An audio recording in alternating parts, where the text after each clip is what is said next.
noite, que a graça e a paz do nosso Senhor e Salvador Jesus Cristo seja com a tua vida, meu irmão, bem como com toda a sua família também. Nesta noite de terça-feira, estamos retornando para darmos sequência à série de estudos que estamos compartilhando durante esta semana com a igreja, falando sobre os atributos da igreja. Aqueles atributos que foram definidos no Concílio de Constantinopla no ano de 381 d.C. e que tem sido um norte para conceituarmos, para compreendermos o sentido da igreja e os objetivos de Deus através da igreja ao longo desses 2000 anos da nossa história. E eu sou grato a Deus pela sua presença e sua participação conosco hoje aqui. Nós começamos ontem, segunda-feira, e fizemos uma rápida introdução, um conceito muito objetivo e direto sobre o que é a igreja, o povo de Deus, o ajuntamento, a congregação das pessoas que pertencem ao Senhor e Salvador Jesus Cristo. Hoje nós falaremos sobre a primeira qualidade, a primeira característica, o primeiro dos 4 grandes atributos que são a base do conceito bíblico acerca do que é igreja. E nós temos feito isso exatamente por quê? Porque na semana passada nós retomamos, depois de alguns meses do distanciamento social, retomamos os nossos cultos e algumas atividades da igreja com a presença e a participação direta de alguns dos irmãos membros da nossa igreja. E a ideia de falarmos sobre os atributos da igreja é porque nós entendemos que este é um momento chave importante em que devemos voltar a este tema, a essa doutrina bíblica. Falarmos sobre a doutrina bíblica da igreja é necessário. Precisamos, de vez em quando, estarmos retornando, dando ênfase para que a igreja jamais esqueça aquilo que Deus diz a seu respeito, para que a igreja continue cumprindo os objetivos do Senhor de acordo com o que está escrito nas Escrituras Sagradas, na Bíblia Sagrada. Precisamos relembrar, de vez em quando relembrando aquilo que a Bíblia diz a nós, que somos hoje responsáveis, porque hoje, aqui, agora, eu, você, nós somos a igreja do Senhor Jesus. Hoje nós vamos falar sobre o atributo da igreja de Cristo, que é a sua unicidade. A igreja de Cristo ela é única, como afirma o texto de Atos, capítulo 4, versículo 32. O que é que está escrito aqui? Atos 4, 32. Ninguém considerava unicamente sua coisa alguma que possuísse, mas compartilhavam tudo o que tinham. A igreja, ela é reconhecida pela sua unidade, mesmo havendo diversidade, ou seja, não há uma uniformidade. Nós não somos todos exatamente iguais, não pensamos exatamente iguais, não temos os mesmos planos, não temos os mesmos projetos de vida. A igreja é como uma família. E como é uma família? Embora seja uma única família, tem o pai com as suas características, a mãe também com as suas características próprias, o filho mais velho, o filho do meio, o filho mais novo. Aí tem o vovô e a vovó que também são diferentes, o titio, a titia, os primos, os sobrinhos, enfim. A igreja, ela é assim. E a Bíblia vai dizer isso. A igreja, ela vive essa diversidade, mas a igreja deve refletir este atributo divino da Trindade e ser uma igreja unida.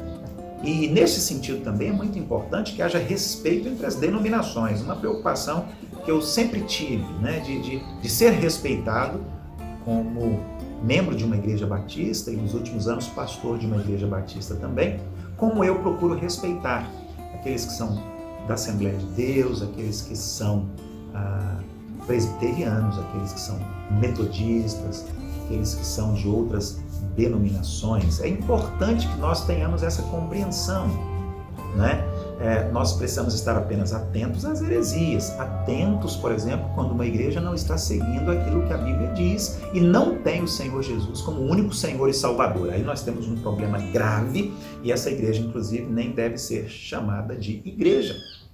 Mas Quando nós falamos sobre a unidade da igreja, então, nós precisamos entender que, na prática, esse atributo diz que nós não podemos viver divisões, viver dissensões, viver facções, viver grupos, conflitos, escândalos. Mas devemos viver a unidade, devemos viver a harmonia, devemos viver uns aos outros, uma expressão que está presente tantas vezes na Bíblia, no Novo Testamento. Nós devemos viver em comunhão, ou seja, termos tudo em comum. É assim que a Bíblia diz e é assim que deve ser. Vejamos qual era a visão do apóstolo Paulo. O que o apóstolo Paulo vai dizer sobre esse atributo da igreja, a igreja que é marcada por esta unidade? Em Efésios capítulo 4, a partir do versículo 3, Paulo escreveu assim para aquela igreja: façam todo o esforço para conservar a unidade do Espírito pelo vínculo da paz. Há um só corpo e um só Espírito, assim como a esperança para a qual vocês foram chamados é uma só. Há um só Senhor, uma só fé, um só batismo, um só Deus e Pai de todos, que é sobre todos, por meio de todos e em todos. Paulo aqui está dizendo que aquelas igrejas, não apenas a igreja de Éfeso, mas aquelas igrejas naquele tempo, elas eram as igrejas que juntas constituíam a igreja do Senhor Jesus, desde que houvesse o mesmo Deus, o mesmo Pai, o mesmo Senhor, o mesmo batismo, a mesma comunhão, né? Todas estas coisas, o mesmo Espírito, a mesma fé e etc. O próprio Senhor Jesus também disse que há um só rebanho. João 10,16. O Senhor Jesus está falando e ele disse o seguinte: tenho outras ovelhas que não são deste aprisco. É necessário que eu as conduza também. Elas ouvirão a minha voz e haverá um só rebanho e um só pastor. Um só pastor é Cristo. Cristo Jesus é o sumo, o supremo, o único e soberano pastor. E um só rebanho, uma só igreja. Né?